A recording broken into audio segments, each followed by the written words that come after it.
picked up the snowblower for free. At least I think it was. Why else would it be in front of the garage?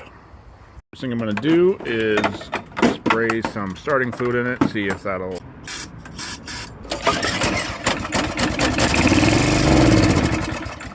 Yep. Alright, so we're going to take the carburetor off.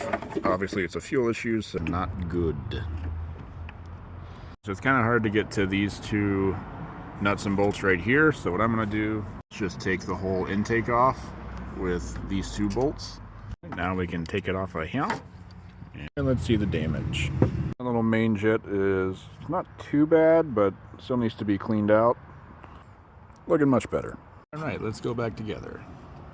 Anytime I find plastic line on anything I buy, I always replace it with the rubber line. I've got this plastic cover back on. You can definitely tell they tried to repair this thing a few times over the years because they welded on a couple pieces of angle iron.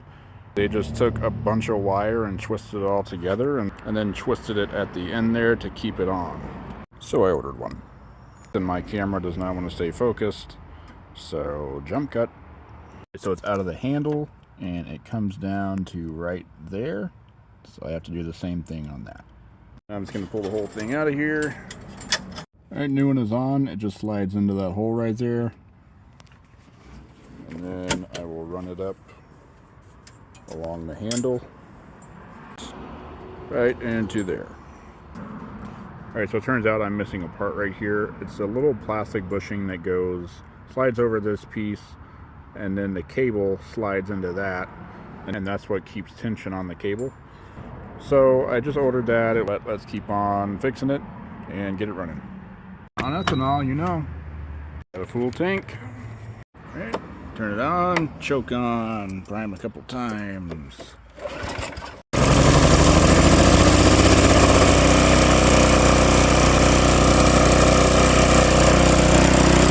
So I'm not going to make a killing on this. I'm only going to list it for $75 just because it's kind of old. I mean, it's just overall not a super nice one because of all this. So once I get the part in, I'm going to list it for $75. I'll make about $50 on it. Follow for more.